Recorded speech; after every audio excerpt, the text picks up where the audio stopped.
Well, we begin this news hour in Afghanistan, where gun battles have been taking place inside Kabul University after multiple attackers entered that campus. Now, some students are understood to still be inside. Police have cordoned off the area and also closed the main road leading to that campus. The Taliban says its fighters are not responsible for that raid. Indeed, it's a developed situation here in Afghanistan, in Kabul.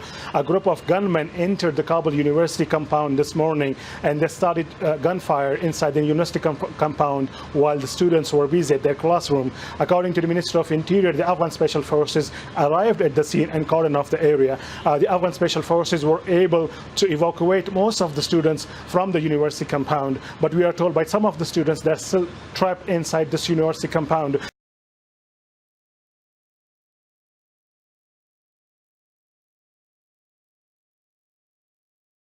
Sri Lanka has started shipping 242 containers of hazardous waste, including body parts from mortuaries, back to the UK after a 2-year court battle by an environment watchdog.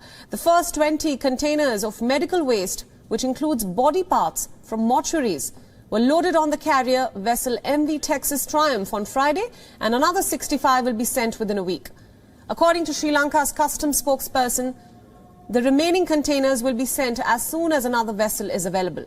Several Asian countries have started repatriation of unwanted shipments of garbage from wealthier nations as they battle against being used as a trash dump. Sri Lanka's Court of Appeals 2 weeks ago ordered the return of the bio-waste from hospitals and tons of plastic waste imported in violation of local and international shipping regulations.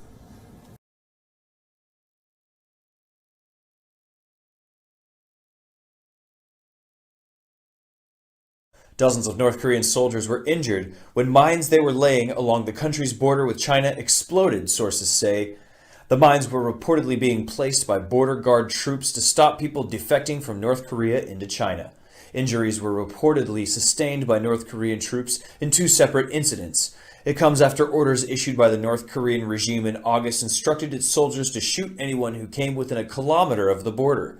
Economic turmoil exacerbated by the coronavirus pandemic has reportedly led to heightened concerns in Pyongyang about attempts by North Korean citizens to flee over the border into China. Speaking to Radio Free Asia, a military source from North Korean province of Rangang said, "It's been less than 15 days since they started deploying the mines, but one exploded while some soldiers were burying it.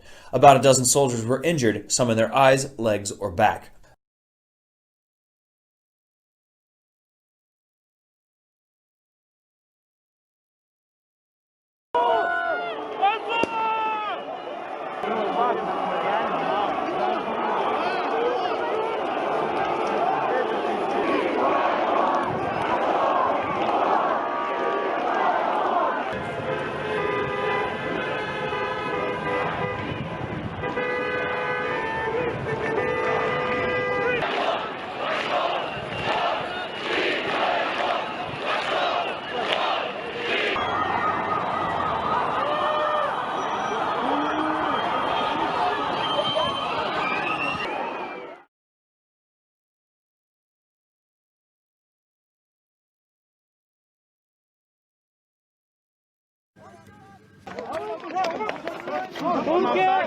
This is the moment a 3-year-old girl was extricated from the rubble of her collapsed apartment building.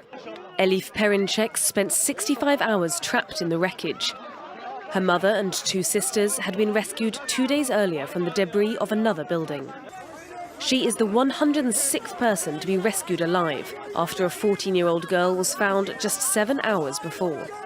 But there are still many people unaccounted for. Rescue workers refuse to give up. Not far from the destruction, a local football field has been transformed into a camp for the displaced.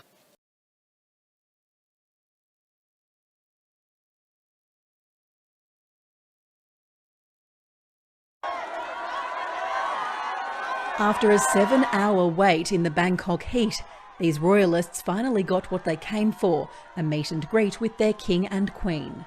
Their devotion is in stark contrast to the demands of pro-democracy protesters, who for 3 months have called for government reform and curbs to the king's power and wealth. There's been no official comment from the palace until now, with the King giving a brief statement when questioned by a reporter in the crowd. Your Majesty, sir, these people love you, but what do you say to the protesters who've been on the streets who want reform? I have no comment. We love them all the same. We love them all the same. We love them all the same. Is there any room for compromise, sir? My land is a land of compromise. His loyal supporters are hoping to see an end to the political impasse.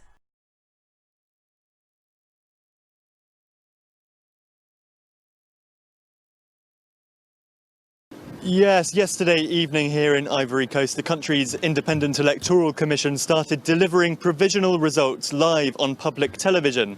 But what many people picked up on is that there were many obvious errors in some of the provisional results that came through. For example, the 4 candidates were shown on screen. Underneath their pictures, we had the percentage share of the vote that each of the candidates won. And when you added up these percentage shares, in a couple of cases, the overall percentage came to more than 100.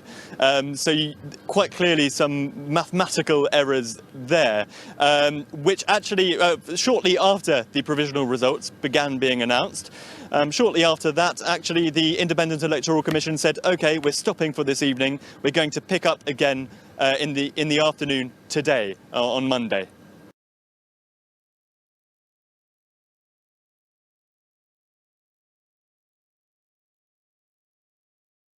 Typhoon Goni was the world's most powerful storm so far this year as it barreled towards the main island of Luzon, southeast of the Philippines' capital Manila, with winds up to 225 kilometres an hour and gusts above 300. It caused widespread damage as it hit coastal areas and islands. Among the dead was a man struck by a fallen tree and a 5-year-old child apparently swept away in flash flooding. The typhoon quickly weakened as it blew inland towards Manila. Hundreds of thousands of people have sought shelter in evacuation centres, but special precautions have had to be taken to protect them from coronavirus, with self-contained tents for each family. Typhoon Goni came days after another typhoon, Malawi, hit areas further south, killing 22 people before blowing towards Vietnam and causing even more deaths.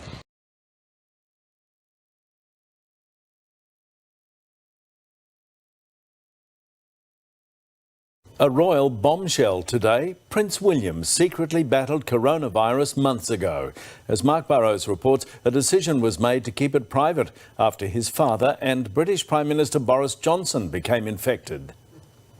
A jovial Duke laughing with students and teachers just days before Easter.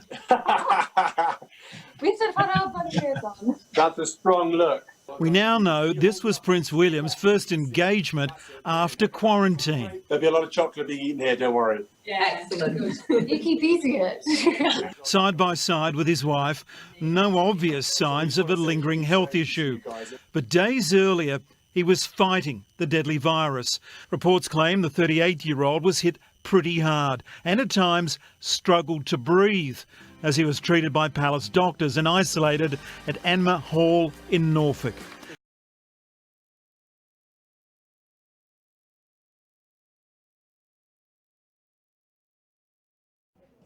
For the first time in 30 years, Ryanair made a summer season loss. On Monday, it said COVID-19 restrictions had pulverised demand and warned it may only carry half its normal passenger numbers next year. Travel restrictions slashed Ryanair passenger numbers by 80% in the 6 months to the end of September. That's the period when it typically makes most of its annual profit. Instead, the airline recorded a $230 million loss. The deficit was less than forecast, but Ryanair did not give a profit guidance for the full year, with potentially worse to come in the second half. Ryanair's chief financial officer told a radio station on Monday that it's planning to fly between 50% and 80% of its pre-pandemic capacity next year.